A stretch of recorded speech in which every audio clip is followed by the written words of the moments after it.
Good afternoon, CFM. It's Coach Matt with our Monday workout. We are going to be doing our back squats today. So let us begin with 3 rounds through of a 15-calorie row, bike, or ski warm-up. Then I want you to get a small kettlebell. We're going to do 4 reps of a light windmill. So the windmill is a hip hinging exercise, but it's off to one direction. So I've got the kettlebell in my left hand. That means I'm going to point both my feet to the right. So my feet are pointing away from the hand that's holding the kettlebell. My other hand, I'm going to have the back of it sliding down the inside of my leg, and both knees should remain bent. So make sure we're not straightening out either one of our 2 legs. And then I'm going to initiate this by hipping out and then sliding that hand down the inside of my leg until I get to a good stretch on that front hamstring, and then squeeze and lock out the hips as I stand tall. So one of the faults we see on the kettlebell windmill, or any of the windmills, is at the top, kind of a soft lockout, like not finishing. So make sure that you get your hips all the way straightened out and the shoulder is all the way up in your ear when you finish that. So 4 reps of that kettlebell windmill on each side. Hanging hip taps are next. So if you're hanging from a bar with your feet off the ground, this is the hardest version of these, where I'm just gonna release one hand, tap my hip, release the other hand, tap my hip. If you want to try this with your feet on the ground, that's fine too.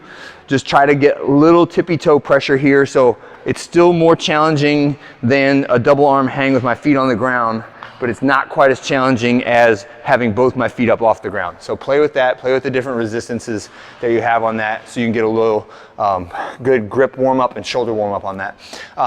Reverse lunge to heel touch.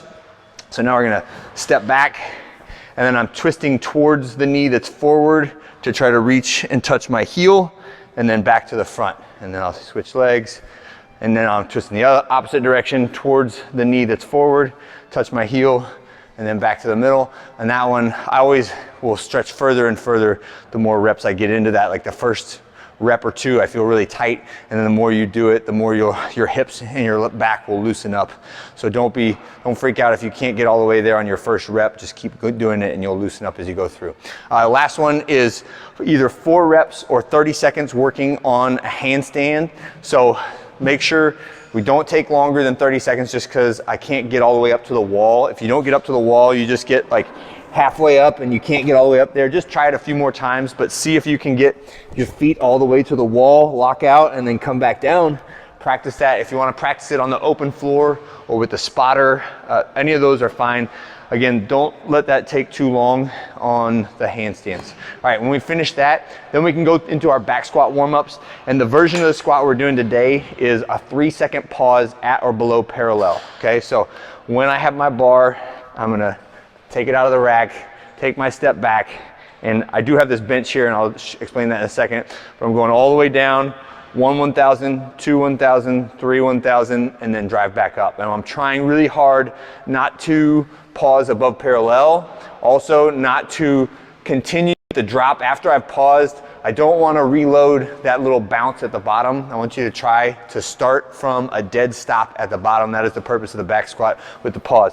All right, so the other way we can do this is to a bench.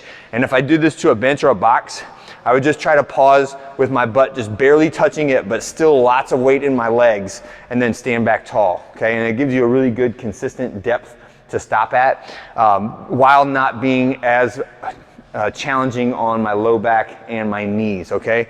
So I'm touching the bench, but I'm not like sitting and relaxing on the bench, all right? So you wanna have contact, but still maintain pressure in the feet and the legs. That's how you can do that to a bench or a box. All right, when we finish the back squats, and there's no superset on these ones today because of how long the pauses will take, so the sets will just take longer. We're doing 5 sets of 5, starting in that 55% range, moving upwards if you can, right? Biking and wall ball, this is an alternating AMRAP, 2-minute AMRAP on each of those exercises. So I'm gonna have a bike and I'm gonna have a wall ball set up. And whether you start on the wall ball or the bike, it really doesn't matter, but range of motion is our typical wall ball reps. So from the ball in front of my face, elbows pointed down, not out to the side, and not off to one side or the other. So make sure we're not doing like a basketball shot where I'm always using like one hand to do it. Try to use both hands equally. Squat all the way down, hips out, and press. So throw and catch, trying to maintain my feet planted and finding the rhythm of that movement. We're gonna do 2 minutes of as many reps as you can get, and then 2 minutes on the bike, as many calories as you can get. And you're gonna rotate through that sequence 3 times, so it's a total of 12 minutes. What we'll say is, if you can do 2 minutes unbroken of a wall ball, that's probably the only thing you're gonna do for today, all right? So make sure that you're taking little mini breaks. It's like a mini strategy session of how many reps can I get in 2 minutes. And my recommendation would be something approaching either a Tabata interval or an equal work-rest ratio interval that's like 15 seconds on, 15 seconds off, 15 seconds on, 15 seconds off.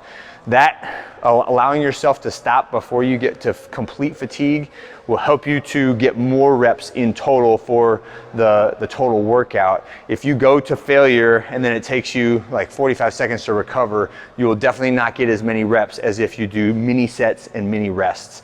And then on the bike, it's the same thing. Like, try to preserve your energy. Don't sprint in the first 20 seconds.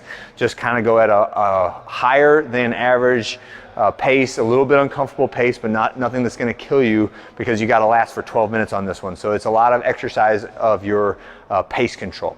All right, and that is it for today. I hope you guys have a great one, and I'll see you tomorrow.